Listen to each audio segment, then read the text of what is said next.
Alrighty, so we got the head baked, and I just wanted to show you how it's pretty much the size that we had.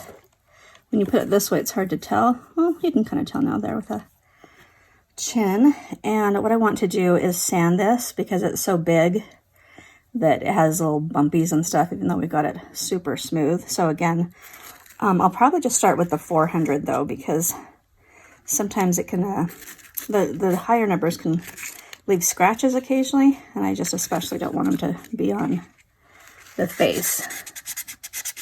So I'll go through and do this to her, and then put a little bit of baby oil on it after I rinse her off really well.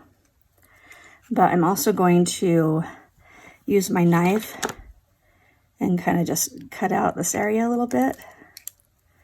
We'll be putting some clay in there later that will be like the perfect fit. And then I did put those cut lines through there, so I will probably try to go through this really carefully and just see if I can get it all the way cut and off for the headpiece. But first I'm going to sand it because that will be easiest to get everything sanded, especially while it's still on the head. So that's how we're coming along with the head. And I'm excited to get her painted and see what she looks like, huh? So now I'll just go through my sanding process and get that taken care of.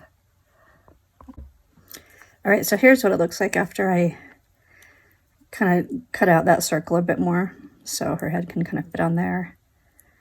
I might keep doing it a bit, especially because we'll add some more clay there later and make sure that it fits perfectly. But also during this time period is when I'm going to be pulling out the foil that's inside the head as well.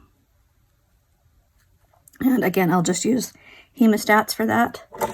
That's usually the easiest way to do it. And this is what I've done to the torso and to the chest piece also. And you just kind of reach in there. At first it's kind of hard in the head because it's just tiny pieces. But just little by little, it's a good thing to do while you're watching a show or something like that. Okay, so we'll get that done as well. I hope you have enjoyed this little sneak peek into our BJD extravaganza. This doll is turning out so cute. So it's been really fun to do. We still need to do her arms and legs and hands and feet. So there's plenty of time to still join the class and contribute your part too and share your pictures. And we can give you some, and we'll share with you some of the best tips there are about creating ball jointed dolls out of polymer clay. So join us today and you'll be able to be part of the creation process and add your 2 bits to what you would like to see taught or know more about. Thanks so much.